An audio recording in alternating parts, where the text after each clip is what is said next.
Assalamu alaikum, dear learners. Today I will discuss on time. সময় সংক্রান্ত বাংলা থেকে English যতগুলো ট্রান্সলেশন করে মিডল্যান্ড চাকরি পরীক্ষা এবং বিভিন্ন অ্যাডমিশন ভার্সিটিগুলোতে এখান থেকে কোশ্চেন হয়।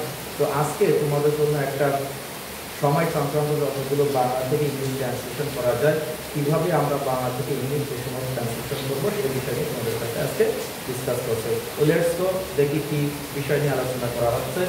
দেখো, এখানে একটা ঘড়ি আছে। এই ঘড়িটা তিনটা হ্যান্ড থাকে, অর্থাৎ তিনটে কাটা থাকে।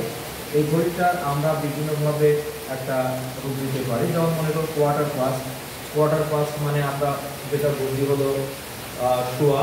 যেমন এখন শোয়া 10টা বাজে, তার মানে 10টা বেজে 15 মিনিট। এছাড়া আছে কোয়ার্টার টু, এটাকে বলা হয় পৌনে।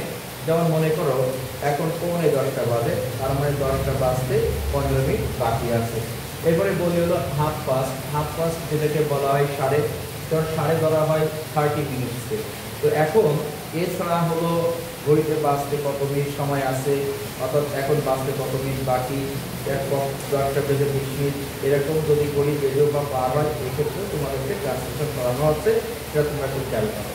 তো দেখো, প্রথম যেটা সাজানো রয়েছে যেটা হলো পুরা ঘন্টা বলে আমরা তাদের গরমটা লিখবো হলো এইটাটাই ইজ প্লাস হলো ঘন্টা প্লাস হলো পুরা। খেয়াল করো, যেমন এখন 7টা বাজে, ইট ইজ 7 o'clock নাও। এখন যদি বলি এখন 10টা বাজে, ইট ইজ 10 o'clock নাও। এখন যদি বলি এখন 9টা বাজে, ইট ইজ 9 o'clock নাও। তো এছাড়া যদি শোয়া বোঝায়, তাহলে আমরা কিভাবে সেটা ট্রান্সলেশন করবো। যেমন ইট ইজ এর গঠন হলো it is plus quarter pass plus হলো ঘন্টা, এরপরে তুমি নাও বসাতে পারো। যেমন এখন সোয়া 10টা বাজে, অথবা এই একই বিষয় সোয়া 10টা না বলে যদি আমরা বলি 10টা 15 মিনিট, তাও কিন্তু আমাদের কি কোয়ার্টার পাস এটা দিয়ে ট্রান্সলেশন করতে হবে। তো আমাদের যে বিষয়টা হলো এখন সোয়া 10টা বাজে অথবা এখন 10টা 15 মিনিট, তাহলে আমাদের এই ইংলিশ ট্রান্সলেশন হবে ইট ইজ কোয়ার্টার পাস 10 নাও।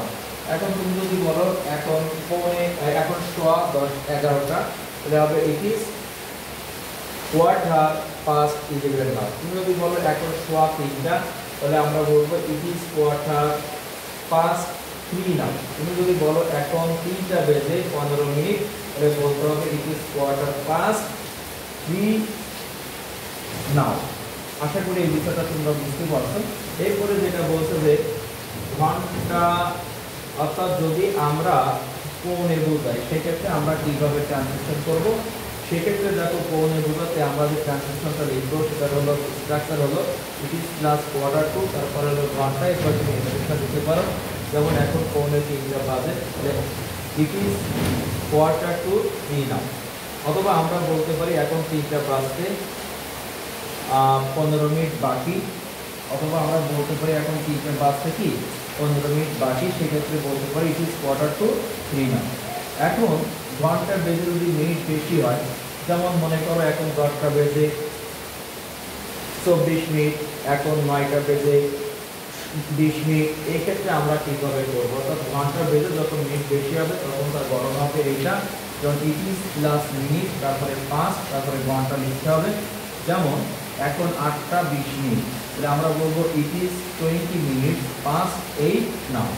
এখন যদি তুমি বলো এখন 10টা বেজে 10 মিনিট, তাহলে আমাদের বলতে হবে it is 10 minute pass 10 now.